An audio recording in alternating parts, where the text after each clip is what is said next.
Таа се развиваше со текот на годините, со текот на децениите откако почнав да пишувам, а се издиференцира на поинакви начини и со оглед на жанровите што во одреден момент ме интересира. Било да е естетика, романескно творештво, расказно творештво, сценаристика и така натаму. Така што ја дефинирам како динамичка, како сложена и како интерактивна, зашто не е возможно да не влијае едното на другото. Да не влијае текстот на сликата, сликата на текстот, говорот од сцената на говорот на диалошката форма во романот на тој начин. Се повеќе го откривам ангажманот како моја понорна тематска преокупација. Инаку, во смисла на општи теми, тоа некогаш било Скопје, едно поетичко, едно носталгичко Скопје, потоа едни интересирање за она што е погротескно, бидејќи сметам дека начинот на живење, новите невредности ги донесува и поиритантната форма, и подрастичната форма на комуникација и на авторот со својата реалност, па од тука и на авторот и на делото со современиот читател. Авторот е единствен, тој не може да се подели на неколку делови. Неговиот внатрешен живот е комплексен.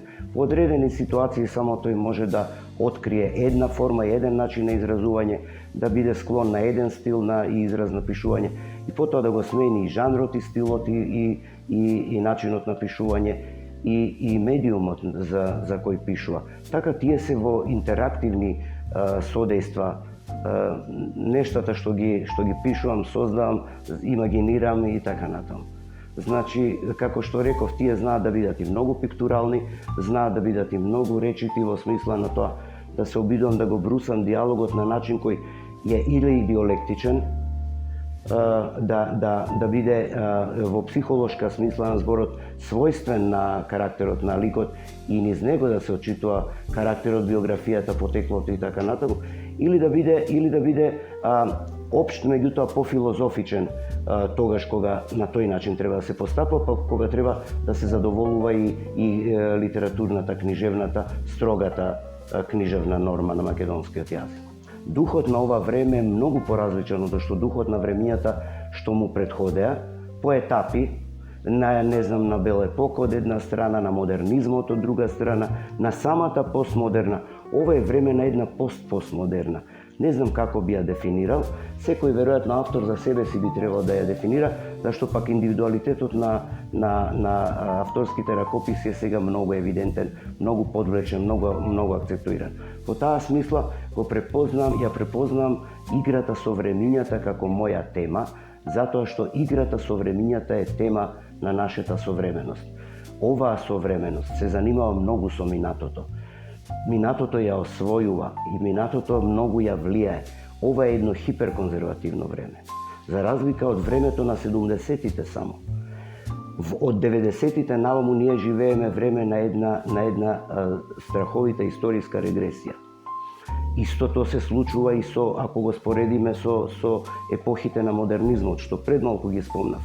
Модернизмот наоѓа нови модели, тој е смел, револуционерен, субверзивен.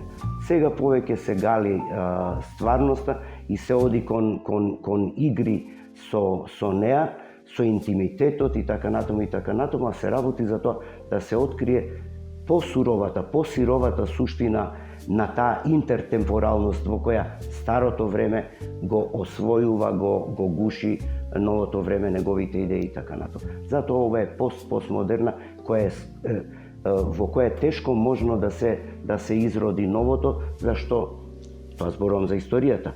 Дури ние авторите можеме да го направиме тоа, препознавајќи ги овие противречности на времето.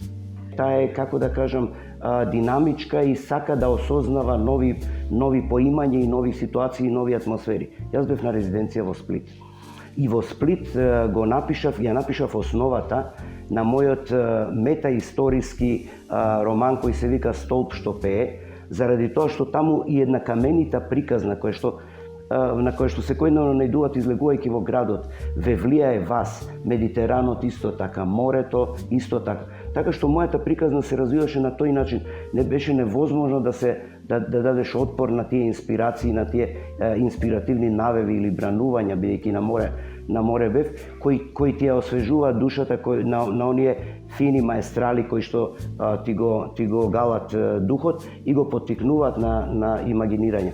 Така јас ги напишав првата скица за Столбот што пее, имено во еден расказ, односно во една новела е тоа бидејќи по-крупна по опсегот творба, која се викаше исто така Столб што пее.